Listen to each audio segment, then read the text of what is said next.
How long can one wounded man, fighting with one hand, hold off more than 200 enemy soldiers? On the night of May 12, 1945, in the jungles of Burma, a 5-foot Gurkha rifleman found out. His name was Lachhiman Gurung. And what he did in the next 4 hours should have been impossible. At 1:20 in the morning on May 12, 1945, a small forward trench on the west bank of the Irrawaddy River in Burma lit up with the white flash of exploding grenades. Rifleman Lachhiman Gurung, a 5-foot-tall Gurkha from the hills of western Nepal, was lying in the mud at the bottom of that trench, staring down a narrow jungle path that led straight into his platoon's position. That path was the doorway to his entire company, and tonight he was the man standing in the doorway. Somewhere out in the darkness, beyond the wall of leaves and bamboo, more than 200 Japanese soldiers were moving silently through the jungle, searching for a way to break the British Indian line, cross the ridge, and throw the Allied forces back into the river. By sunrise, one of two things would be true. Either the Japanese would own that ridge, or one badly wounded Gurkha, alone in a trench, would prove why his people's name had terrified professional armies for more than a century, because tonight, on a forgotten patch of ground near a village called Taungdaw, a 5-foot rifleman was about to fight a 4-hour battle almost entirely by himself, and he was about to do it with one hand. Before that night, there was nothing glamorous about Lachhiman's life. He was the son of a poor farming family in western Nepal. His world was terraced fields, muddy tracks, and the thin mountain air. He grew up hearing stories told at night by firelight, about men from his village who had gone away in uniforms and never come back, and about those who had returned wearing medals on their chests and scars on their bodies. They were Gurkhas. For over a century, the Gurkhas had been recruited from the hills of Nepal into the British Indian Army. They were shorter than most European soldiers, but they had a reputation for endurance, for discipline, and for the curved steel knife they carried, the kukri. Recruiting parties would come to the hill villages looking for volunteers. There were rules. You had to meet a minimum height, a minimum chest size. You had to run, climb, shoot, and carry loads that would break most city boys. Lachhiman was too short. In peacetime, they would have turned him away. But this was not peacetime. By 1940, the Second World War was burning through Europe, North Africa, and Asia. Britain and its empire needed men. The height bar came down. Suddenly, there was space for a determined young Nepali who had more courage than inches. He passed the tests. The recruiters wrote his name on their lists. He became a rifleman in the 8th Gurkha Rifles. Training was brutal. Long marches over steep tracks with a full pack and rifle, shooting drills with the Lee Enfield, bayonet practice until arms shook with exhaustion, handling the kukri, how to draw it, how to slash, where to strike, jungle skills, digging in, camouflaging a position, moving silently, staying alive in heat, rain, and mud. By the time he joined 4th Battalion, 8th Gurkha Rifles, he was no longer just a farmer's son from a mountain village. He was a soldier in one of the toughest light infantry units in the world. To understand what happened in that trench, we have to zoom out to the Burma campaign in 1945. By early that year, the Japanese army in Burma had been badly hurt. They had been stopped and thrown back at Imphal and Kohima. Now they were retreating south and west, trying to escape across rivers and jungle tracks, leaving behind delaying parties to slow down the Allied advance. The British 14th Army, made up largely of Indian divisions, including Gurkha battalions, was pushing them hard. The goal was clear: cross the major rivers, cut off the retreat, destroy the remaining Japanese forces, and retake Burma. One of the biggest obstacles on the map was the Irrawaddy River. Wide, powerful, militarily crucial. In early 1945, the 7th Indian Division crossed the Irrawaddy on the way to the town of Prome. The Japanese, forced back from the river line, started to fall back toward a valley near the small village of Taungdaw. To cut that retreating force off, companies from 4/8 Gurkha Rifles were pushed forward on the west bank of the river and ordered to dig in. They dug trenches in red Burma earth. They strung communication lines. They set up overlapping fields of fire. They knew the Japanese would come. That is where we find Rifleman Lachhiman Gurung in May 1945, his section manning the most forward part of a platoon locality near Taungdaw. His own trench sat right in front of a narrow jungle track that led into the company's line. It was an ideal approach route for an attacking force, which meant his post was the one most likely to be hit first. His job was simple and deadly. Watch that track, give the alarm, and if necessary, hold it at all costs. The night of May 12th was hot and thick. The jungle around Taungdaw was never truly silent. There was always noise: insects, frogs, the occasional bird, the distant rumble of artillery somewhere over the horizon. Lachhiman lay at the bottom of his trench with 2 other Gurkhas, 3 men in a rectangle of earth and sandbags. Above them, the sky was invisible behind the foliage. In front of them, the track disappeared into darkness between the trees. Somewhere out there, Japanese soldiers were moving. They had been tested and pushed back for days. They had launched attacks and been repulsed. Tonight, they were going to try again, harder, with more men. At 1:20 a.m., the attack began. There was no shouted warning, no bugle, no battle cry. The first sign was a small, dull object arcing over the lip of the trench and landing in the mud with a thud. A grenade. Then another. Then another. The Japanese had found his position. They knew the forward trench dominated the track, so they decided to smash it with explosives before sending in the infantry. In those first seconds, there was no time for careful thinking, just reaction. The first grenade landed in the trench. Without hesitation, Lachhiman grabbed it, swung his arm, and threw it back out, down the track toward the invisible enemy. A moment later, the explosion shook the leaves outside instead of tearing his trench apart. The second grenade came in. He did the same thing: grab, throw. Another blast out beyond the lip of the trench. Yet the third grenade was different. It came from closer range and dropped almost at his feet, in the confined space of the trench, where there was no room to kick it away. He reached for it. His fingers closed around the metal. He began to throw. He was half a second too late. The grenade exploded in his right hand. The blast tore through flesh and bone. It blew off his fingers. It shattered his right arm. Fragments smashed into his face, body, and right leg.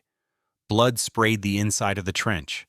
The 2 other Gurkhas with him were also badly wounded. One collapsed against the earth wall.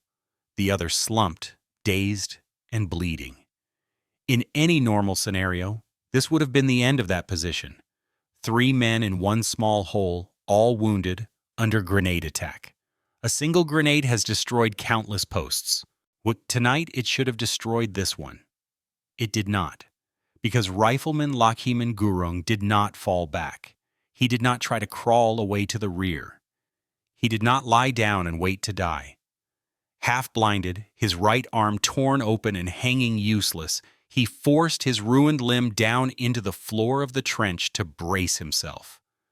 With his left hand, he reached for his rifle. He dragged the Lee Enfield up into his shoulder. He spat blood out of his mouth. He understood something very clearly in that moment. If he left, the path would be open. If the path was open, the Japanese would pour through that gap and hit his platoon from the front at close range. The company line would be rolled up. Men he knew by name would die. So he stayed. The Japanese thought they had neutralized the post. They had thrown grenades. They had heard the blast. In their minds, the defenders in that forward trench were either dead or too wounded to fight. They started to move. Shadowy figures advanced up the jungle path, rifles ready, grenades in hands, faces smeared with mud. What they walked into was a wall of fire from one man.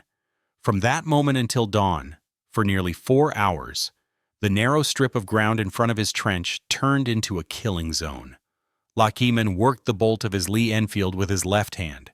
He fed rounds into the magazine.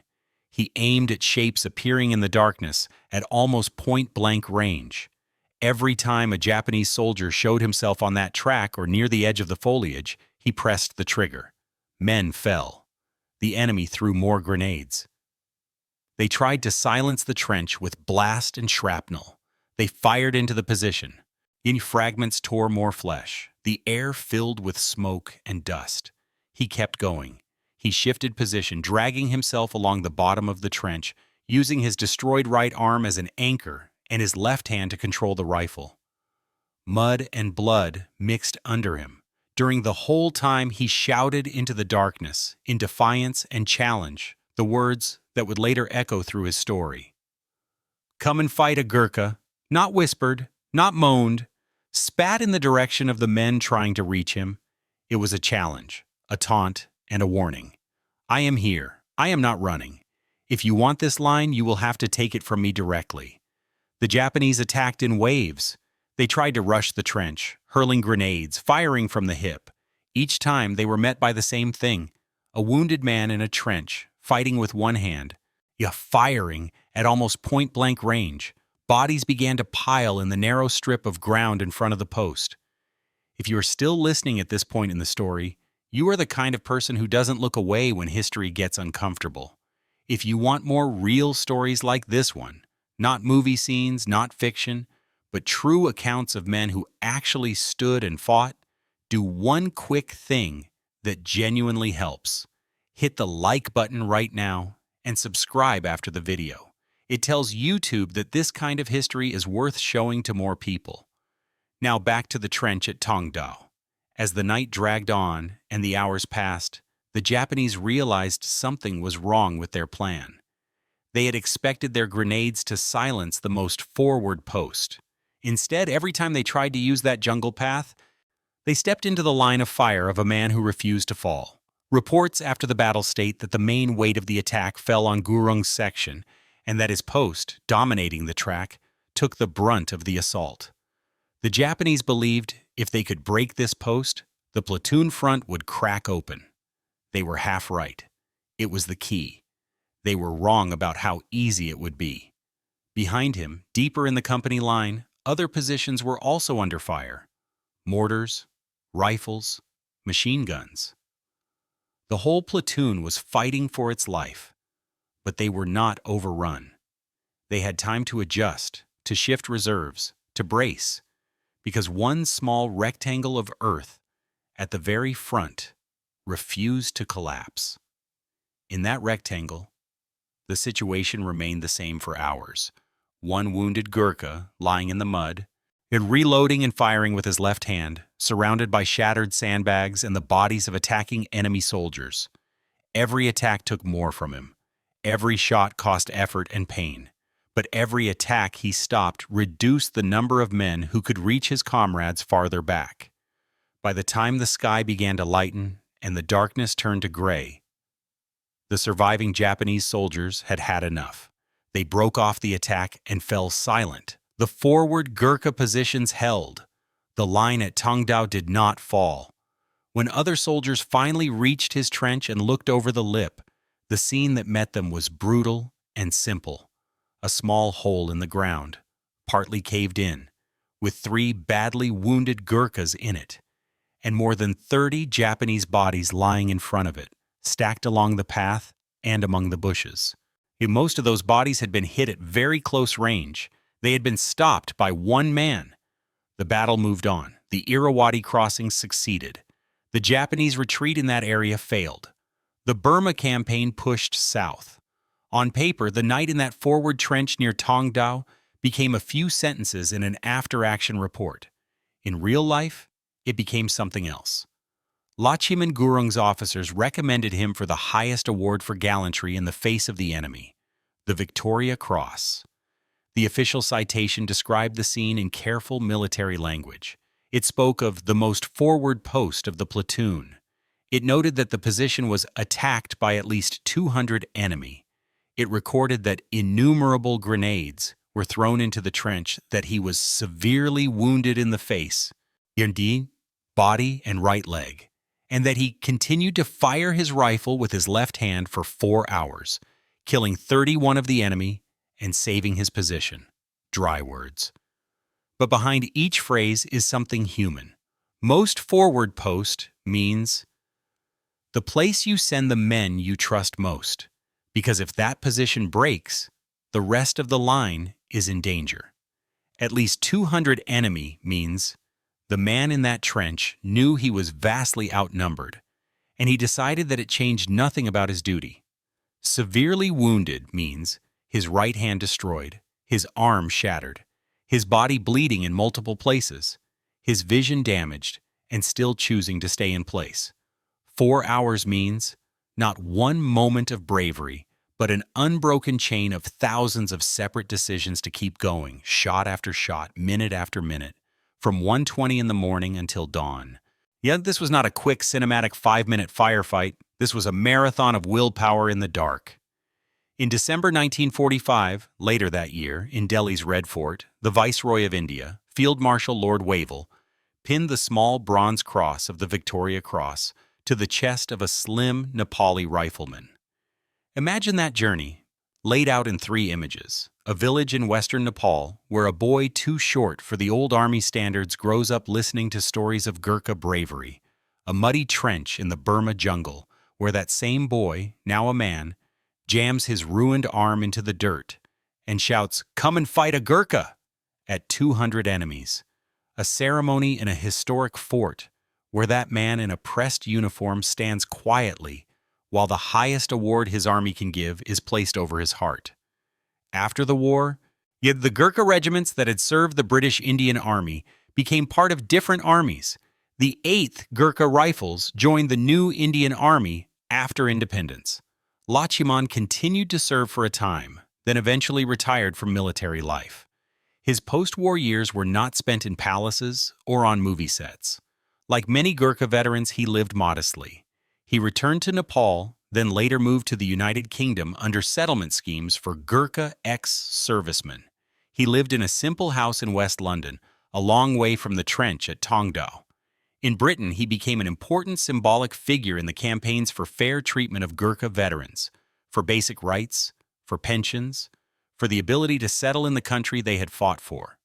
Reporters who visited him found a small, one-handed grandfather who spoke softly. Not a man obsessed with his own legend, but a man who had once done his job under extreme conditions and then gone on with his life. He died in 2010, in his 90s, honored as one of the most remarkable frontline soldiers of the Burma campaign. You and I live in a time where war is often a thumbnail, a 2-minute clip, a level in a game. But on the night of May 12, 1945, in a forward trench near Taungdaw, it was something else. It was one man in a dirt hole, with a broken body and a working rifle, deciding that no one would pass the line he had been told to hold. It was a 5-foot farmer's son from Nepal, telling 200 enemy soldiers, in action and in words, "If you want the men behind me, you will have to come through me first." Rifleman Lachhiman Gurung did not fight that night because he thought one day his story would be used in a video. He fought because the men behind him were his responsibility, and the jungle path in front of him was his to guard. Our responsibility now is simpler. Remember him, tell his story accurately, and pass it on. If this story moved you even a little bit, do 3 simple things that really help keep this kind of history alive. Hit the like button so YouTube knows people still care about real stories. Subscribe and turn on notifications so you don't miss the next forgotten chapter from the Burma front and beyond. And in the comments, tell us where you're watching from and whether anyone in your family served in World War II, especially in the Indian Army, the Gurkhas, or in the jungles of Burma. You are not just watching a video. You are helping make sure that nights like the one at Taungdaw are not lost in silence.